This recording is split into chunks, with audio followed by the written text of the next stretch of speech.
Nübüvvet, hakikat arayışında peygamber ışığı.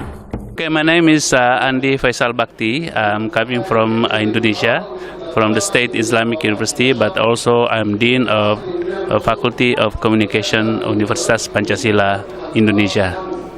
Okay, what do you think about this symposium and the Foundation of Science and Culture? This symposium is really great for me because this is collecting different backgrounds of scholars from social sciences to religious studies, even to like studies I'm dealing with, which is communication. So this is very good for us to understand each other and then to connect to each other, and then we can establish networking for the future.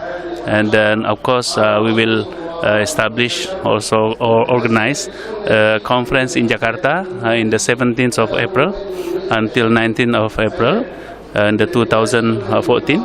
So we would like to invite scholars in particular in Southeast Asia, but also scholars from Middle East and also in North America and maybe Australia, New Zealand, and of course from Turkey.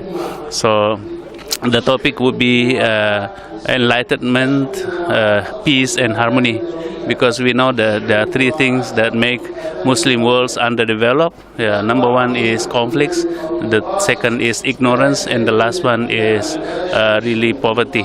So we have to deal with this, and that's why we also need a kind of workshop after the conference. So to really systematize or structure what can be done in order to develop the Muslim world, not only in Indonesia, but the whole Muslim world, inshallah.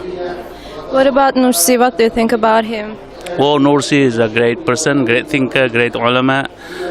We didn't know him before because no writing in the past wrote about Sayyid Nursi, let's say 20 years ago or before. We only knew like Muhammad Abdu and Afghani and then Ahmad Khan and Arsin Hindi, but no writing whatsoever that we know outside of Turkey about Sayyid Nursi.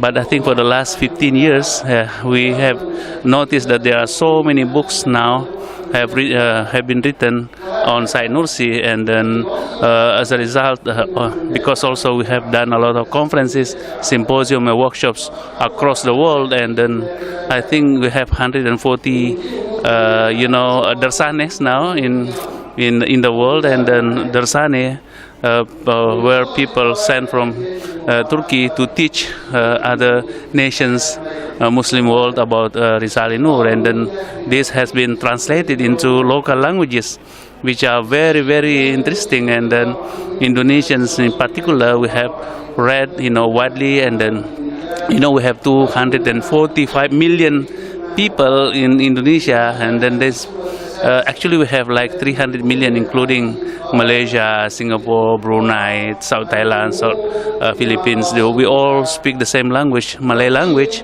So if we have translated into Malay or Indonesian language, and this potential 300 million people will be able to consult and to read these books, and then consequently people will be able to understand really the message of Ustad Bediüzzaman Sayyid Nursi, which is very authentic compared to other scholars, because his background is not only religious studies, philosophy or theology, but also he has a good background in natural sciences. Consequently, we understand, in a very rational way. Sayyid Nursi speak not only in terms of religious or fiqh. In fact, fiqh he didn't touch at all, because according to him, fiqh has already been elaborated very well by 4 madhab, Hanafi, Shafi'i, Maliki and Hanbali.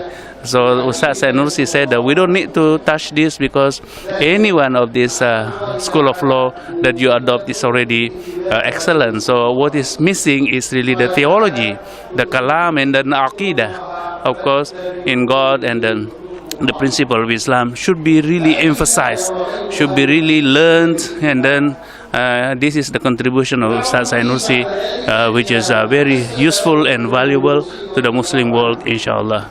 The common message of the Prophet, to me, first of all, he was telling us about the Quran. The Quran itself is really is a wahyu, a revelation from God, the last revelation, which is also recognizing the revelations before, like Zabur, like Taurat and Injil. And then musaddiqal lima baina yaday la nufarriqu baina ahadim min rusuli. According to the Quran, we don't distinguish between the prophets and the messengers of God. So we all the same. We have to believe in them. And then the second, of course, the hadith. The hadith, which is the translation and the interpretation of the Quran in a practical way, because Rasulullah had to make a really explanation not only in terms of elaboration and exegesis, but also in a practical way, in action, in talking. And then he himself is really the examples of a good, perfect Muslim. Allah innaka ala khuluqin azim. Yeah, he is really the best, quality exemplified a person that really follows the Quran very well.